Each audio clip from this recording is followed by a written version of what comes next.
श्री श्री ठाकुर का प्रादुर्भाव हुआ और उन्होंने हम मनुष्यों के जीवन में मंगल प्रदान करने के लिए, हमारे जीवन को संपूर्ण मंगल से भरने के लिए धर्म की जो परिभाषा दिया, बचना और बढ़ना, बचाना और बढ़ाना, यही धर्म है।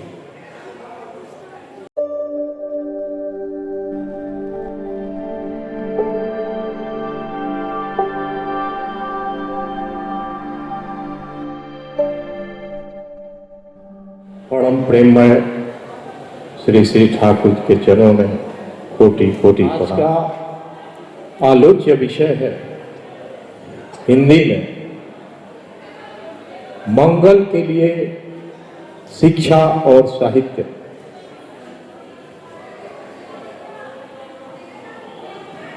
एक समय था, जैसा कि हम लोग इस सृष्टि के काल कर्म के बारे में जानते हैं, सतयुग में किसी को भी अपने मंगल की चिंता करने की जरूरत नहीं थी और उस समय कोई शिक्षा और साहित्य की जरूरत नहीं थी। सबों का जीवन सत्य का अनुसरण करने वाला था। सब लोग सत्यवादी थे, इसलिए उनको अपने मंगल के बारे में किसी प्रकार की चिंता करने की जरूरत नहीं थी। कालक्रम में द्वापर यह एक चर्चा का विषय बना। भगवान श्री कृष्ण ने कहा, सर्वधर्मान परित्यज्य मामेकं शरणं व्रज अहम त्वां सर्व पापेभ्यो मोक्षयिष्यामि मा शुचः। आप सभी धर्मों, सभी कर्मों का परित्याग करके और सिर्फ मेरी शरण में आओ, मैं आप सबों का कल्याण कर दूंगा, मैं आप सबों को मंगल प्रदान करूंगा। श्रीमद् भागवत गीता में प्रभु श्री कृष्ण की उक्ति है। तत्पश्चात जब कलियुग ने दस्तक दिया समाज में, अनेक प्रकार की प्रतिकूल परिस्थितियां उत्पन्न होने लगी। समाज धर्म से विमुख होने लगा। जो धर्माचरण करने वाले हमारे ऋषि मुनि थे, उनके मस्तिष्क में बात आई कि अगर मनुष्य धर्म का अनुसरण नहीं करेगा तो समाज ही समाप्त हो जाएगा, व्यक्ति समाप्त हो जाएगा। मंगल की बात तो बहुत दूर होगी, पूरा समाज घोर नरकगामी होगा। 4 वेद, 6 शास्त्र, 18 पुराणों का सार तत्व निकालकर धर्म की परिभाषा दी गई। धृति, क्षमा, दमो, अस्तेय, शौचम, इंद्रिय निग्रह, धी विद्या, सत्यम, अक्रोध, दशकम धर्म लक्षण। यह धर्म के विभिन्न तत्वों को बताया गया। ये 10 लक्षण बताए गए। अब ये 10 लक्षण एक समान मानवीय के जीवन को किस तरह से रेगुलेट करें, बड़ी विसंगतियां उत्पन्न हो रही थी। लोग धर्म को समझना तो चाहते थे, लेकिन इस सभी तत्वों को समझकर जीवन में यापन करना बड़ा दुष्कर और बड़ी कठिन हो रहा है। इसको सुगम से सुगमतम बनाने के लिए श्री श्री ठाकुर का प्रादुर्भाव हुआ और उन्होंने हम मनुष्यों के जीवन में मंगल प्रदान करने के लिए, हमारे जीवन को संपूर्ण मंगल से भरने के लिए धर्म की जो परिभाषा दिया, बचना और बढ़ना, बचाना और बढ़ाना, यही धर्म है। हम कैसे बचेंगे, कैसे बढ़ेंगे, ये बात बहुसंख्यक जनसंख्या तो समान तरीके से समझ में आने लगी। धर्म के अगर पूर्ववर्ती परिभाषाओं को हम देखें और इस सरल परिभाषा को देखें तो एक सामान्य मानवीय जो बहुत कम पढ़ा लिखा है वो भी समझ सकता है कि हम कैसे बचेंगे और कैसे बढ़ेंगे, और धर्म का यही परिभाषा है। तो यह परिभाषा कितना सुगम और कितना सरल, कितना आसान है। लेकिन इस बचने और बढ़ने के पीछे सतयुग में जो सतयुगी लोगों का आचरण था, उस आचरण को लिपिबद्ध करने के लिए मेरे सद्गुरु ने सत्यानुसरण की रचना की। जिस सतयुग से त्रेता, द्वापर, कलियुग तक मनुष्य इस धरती पर कालक्रम के प्रवाह में प्रवाहित होते रहा, उसको पुनः जो तत्व सतयुग में प्रभावशाली थे, जिसकी वजह से सतयुगी लोगों का अकल्याण होता ही नहीं था, मंगल ही होता था, उन्हीं तत्वों को एक छोटी सी पुस्तक में श्री श्री ठाकुर ने समाहित, जिसको हम लोग रोज सुबह और शाम प्रार्थना के बाद पाठ करते हैं। ये छोटी पुस्तक एक बहुत बड़ी संहिता है, एक बहुत बड़ा कोड है। कानून का विद्यार्थी होने के नाते भारत के संविधान को मैंने बखूबी पढ़ा, लेकिन बाजार में भारत की संविधान रूपी जो पुस्तक मिलती है उसको पढ़कर आसानी से कोई नहीं समझ सकता, तब तक जब तक बहुत बड़े बड़े प्रबुद्ध संविधान विशेषज्ञों का भाष्य नहीं पढ़ा गया, तब तक भारत का संविधान पूर्णतः समझ में आता नहीं। ठीक उसी तरह सत्यानुसरण ठाकुर के द्वारा रचित एक ऐसी संहिता है जिसके अंदर मनुष्य के जीवन की तमाम बहुमूल्य चीजें इस तरह से समावेशित की गई है कि कोई भी मनुष्य अगर सत्यानुसरण का पालन करे उसको मंगल के लिए सोचना नहीं पड़ेगा। कहने का तात्पर्य मेरा यह है कि मंगल के लिए जिस शिक्षा और साहित्य की अभिलाषा आज के समाज शास्त्रियों को है कि संपूर्ण मानवीय का मंगल कैसे होगा, उस संपूर्ण मानवीय के बहुत महत्तम मंगल के लिए श्री श्री ठाकुर ने जो संहिता रची है और उससे निकलने वाली जो बहुत प्रकार की शिक्षा, जो एक रिसर्च का विषय वस्तु हो सकता है और है भी, जीवन का कोई भी आयाम, कोई भी डायमेंशन सत्यानुसरण रूपी संहिता के दायरे से बाहर नहीं है। समझना है, और सिर्फ समझने से कुछ नहीं होता, समझ के यथासंभव जीवन में उसका अनुपालन करना होगा, तभी मंगल होगा। मेरा मंगल कहां है यह मेरे भविष्य में छिपा हुआ है, मुझे नहीं मालूम, लेकिन जो हमारे मंगल प्रदाता हैं उनको सब कुछ मालूम है कि मेरा मंगल कैसे होगा, किस तरीके से होगा, क्या क्या करने से होगा। एक ऐसी शिक्षा जो मंगल प्रदाता के बारे में आपके हर क्रियाकलाप, जीवन के हर एक एक्टिविटीज को मंगल प्रदाता के आदेश से संचालित करती हो। अगर ऐसी शिक्षा का पालन हम करें और समाज में अगर ऐसी शिक्षा है तो हमें अपने मंगल के लिए सोचने की कोई जरूरत नहीं है।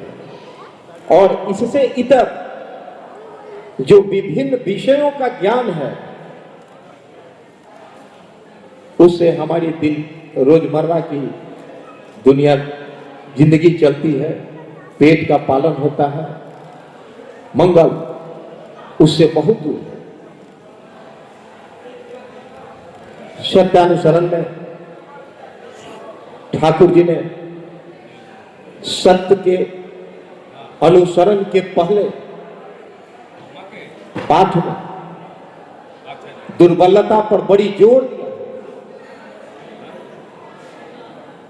दुर्बल मस्तिष्क चिरकाल तक संदिग्ध बना रहता है।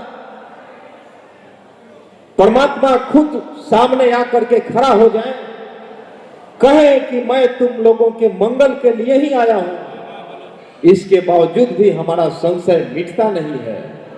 इसीलिए ठाकुर जी ने जोर दे करके कहा है, और सबसे पहला पाठ सत्यानुसरण का दुर्बलता। हमें अपनी दुर्बलताओं को पहचान कर उनको भगाने का प्रयत्न नहीं करना पड़ेगा। सिर्फ प्रयत्न करने से हमारी दुर्बलताएं भागने वाली नहीं है।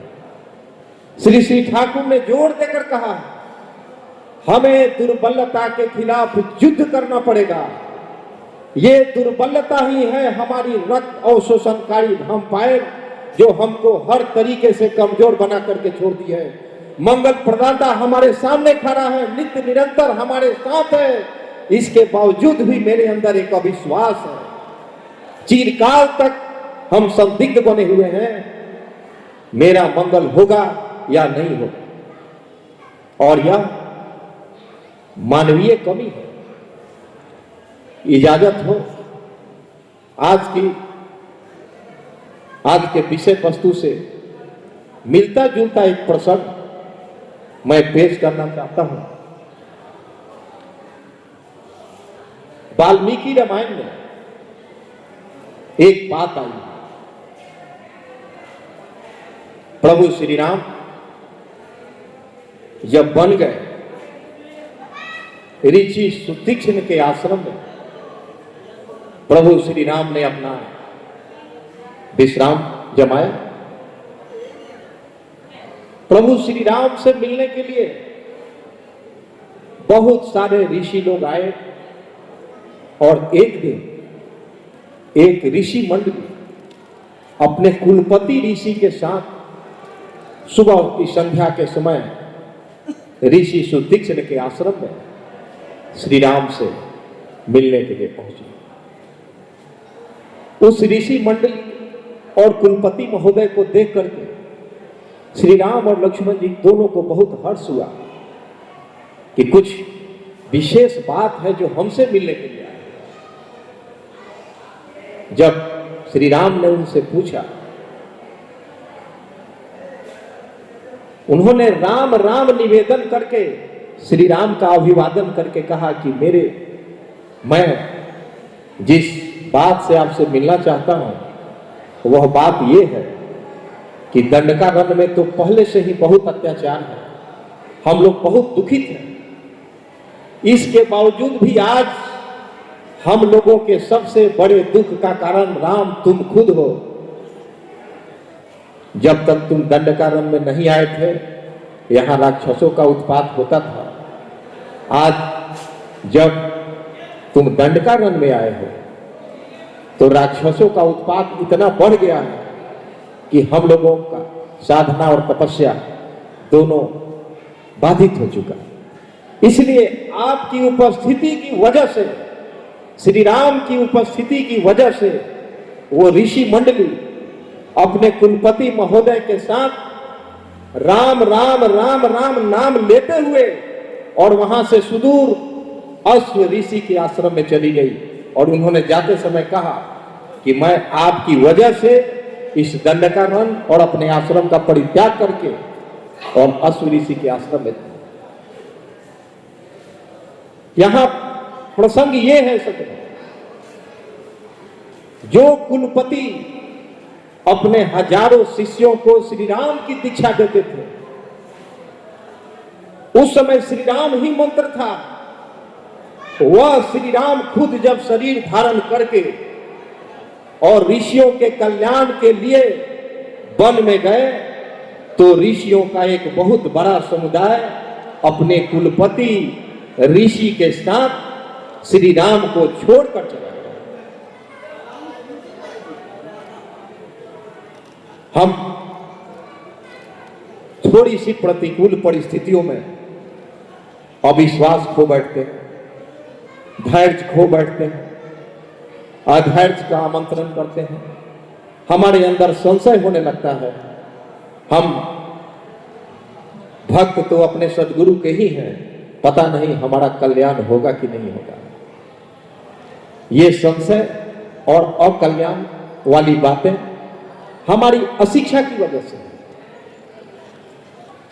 हमारे सामने शिक्षा के रूप में एक बहुत ही विशाल कोड, एक बहुत बड़ी संहिता उपस्थित है, लेकिन इस संहिता को बढ़िया से समझने के लिए, इस सत्यानुसरण रूपी कोड को समझने के लिए ठाकुर की उक्ति है, तुम सत्य का अनुसरण करो, सत्संग का आश्रय लेकर के चलो, सत्कर्मी बनो। तुमको अपने मंगल के बारे में सोचना नहीं पड़ेगा।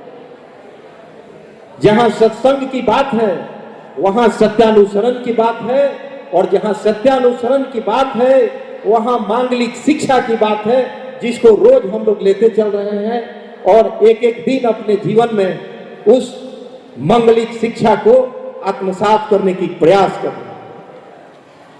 ये जजन, याजन, इष्टवृत्ति, सस्तोइनी, सदाचार, ये हमारी न सिर्फ व्यक्तिगत जिम्मेदारियों को सुगम बनाते हैं, हमारे दाम्पत्य जीवन को मधुर बनाते हैं, हमारे पारिवारिक जीवन में मिठास भरते हैं, हमारी सामाजिक जीवन को समरस बनाते हैं, हमें सभी प्रकार के संतुलन में लाते हैं, और हम राष्ट्रीय जीवन में राष्ट्र के प्रति सामर्थ्य उपस्थित करने की क्षमता विकसित करते हैं। परिस्थितियां चाहे दुनिया में कितनी भी प्रतिकूल हो, आज कई ऐसे देश हैं जिसकी चर्चा हमारे पूर्ववर्ती वक्ता ने किया। ठाकुर ने कहा किसी की परिस्थिति को देख करके, किसी की दुर्दशा को देख करके, किसी की व्यथा को देख करके मेरे मन में कोई चिंता, कोई दुविधा, कोई दुख, कोई व्यथा बिल्कुल उत्पन्न नहीं होनी चाहिए, क्योंकि हम सत्य के अनुसरण में हैं। हम लोग मंगल दाता के सानिध्य में हैं। हमारा कोई मंगल दाता है, चिंता सिर्फ उसको करनी है जो इस मांगलिक शिक्षा से विमुख है। आज इस मांगलिक शिक्षा की जरूरत संपूर्ण विश्व ब्रह्मांड को है, और आने वाले समय में जिस तरीके से संपूर्ण दुनिया ज्वाला और यंत्रता की तरफ अग्रसर है, बहुतायत में इस मांगलिक शिक्षा का प्रचार प्रसार होकर रहेगा। साहित्य वैसा जो हमारे जीवन में सत्य के को प्रस्फुटित कर, शिक्षा वैसी जो हमारे जीवन को सत्यगामी बना। और कोई नई बात नहीं है। सतयुग, त्रेता, द्वापर, कलयुग, फिर पुनः सतयुग, यही तो चक्र है काल चक्र का। चाहे काल निरंजन दुनिया को जितना भटका ले, सत्यानुसरण रूपी शिक्षा, गुरु वाणी रूपी शिक्षा, जब तक हम इसका अवलंबन करते रहेंगे, हमें अपने मंगल के बारे में जरा भी सोचने की जरूरत नहीं। पहली चीज है कि अपनी दुर्बलताओं को पहचान कर हम अपने अंदर सत्य के भाव को प्रस्फुटित करें। सत्य के भाव को प्रस्फुटित करने के पहले जो मंगलदाता हमारे सदगुरु विराजमान है, उनके प्रति हमारी जितनी तीव्र भावना होगी, जितनी प्रबल भावना होगी, मेरा मस्तिष्क जिस महत्तम तक उनको मंगल प्रदाता के रूप में स्वीकार करेगा, उतना ही दूर तक हमारा कल्याण होगा। अगर हम अगर मगर करके और कोई प्रश्नवाचक चिन्ह लगा करके किसी संशय के साथ अपने भगवान को स्वीकार करने जा रहे हैं, तो कमी भगवान की नहीं, कमी हमारी है। और उस कमी को दूर करने वाली शिक्षा सिर्फ और सिर्फ श्री श्री ठाकुर अनुकूल चंद सत्संग में विराजमान। सज्जनों, समय का ध्यान रखते हुए परवर्ती वक्ता भी बहुत कुछ उनसे जानने सीखने को हम लोगों को भी मिलेगा। मैं श्री श्री ठाकुर को पुनः प्रणाम करते हुए आप सबों के जीवन में शांति, स्वस्थ, शुभम शुभ हो। सबों के घर परिवार व्यक्ति समाज के अंदर से सभी प्रकार की बुराइयों का निराकरण हो जाए, समाप्त हो जाए और हम सब मंगल के अधिकारी बने। यही हमारी ठाकुर जी से याचना है, विनती है। इसी के साथ मैं अपनी वाणी को विराम करता हूं। जय गुरु, जय गुरु। वंदे पुरुषोत्तमम, वंदे पुरुषोत्तमम, वंदे पुरुषोत्तमम।